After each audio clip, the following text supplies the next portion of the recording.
Ito na po yung Mitsubishi Lancer GLXi at okay na siya. Siyempre, inayos natin yung wiring ng IACV. Tinest natin yung IACV kung okay pa. Okay naman yung IACV.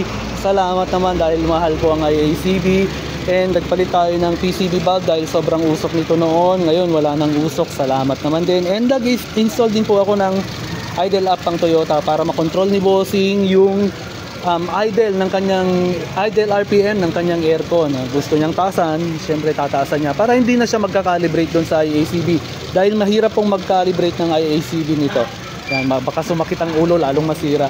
And ang issue po nito noon ay hard starting, taas baba ang minor lalo pagka nag-i-start at saka kailangan napaakan ng silinyador para hindi mamatay. And pag nag-aircon, patay ang makina.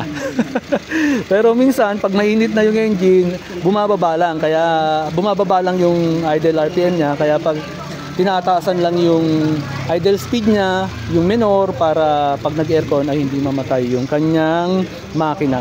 So ngayon, okay na po siya. Pero sabi ko kay boss, maghanap pa rin siya ng socket ng IACV.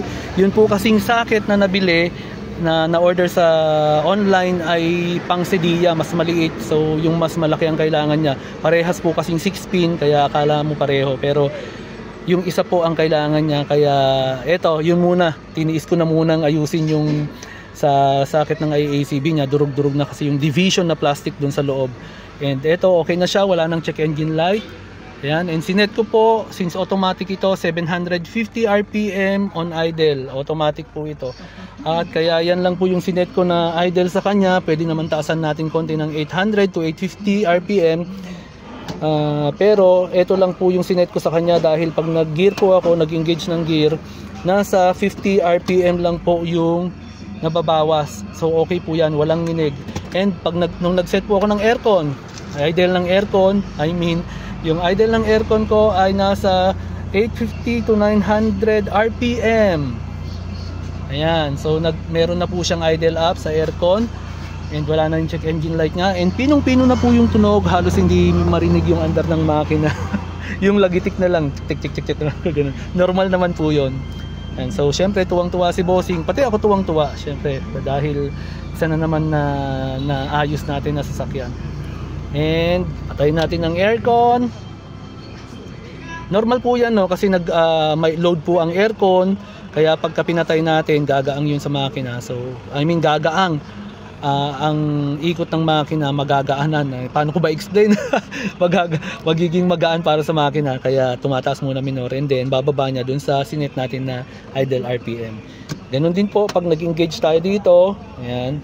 And pagka binalik natin sa park or neutral, in-neutral natin, ayan, tataas muna konti, then bago bababa ng dun sa idle RPM na sinet natin. So yan po, Mitsubishi Lancer GLXi pizza. Ang pogi-pogi nitong kotse ni Bossing, oh. Yan, pizza, mas kilala po ito sa pizza, Lancer pizza. GLXi. Yan, maraming salamat po, Nav Customs. And nandito po pala ako sa shop ko sa Coronadal, South Cotabato. Sa mga nagtatanong po, maraming nagme-message sa atin, nasa Crossing Diaz po yung ating address. Tama boss, na Crossing Diaz to? Oh, Crossing Diaz, malapit sa terminal. And nagba-barbecue sila, mag-iihaw sila. Binigyan kami ng karne dito para may kainin kami. Ang sarap po. Salamat Boss Mac, shoutout sa iyo. Napaka alagang-alaga talaga tayo ni Boss Mac. Tsaka ng mga tropa natin dito, sila Boss Michael, Boss Ronnie, Boss Alan. Maraming salamat mga bossing. God bless po, Nav Customs.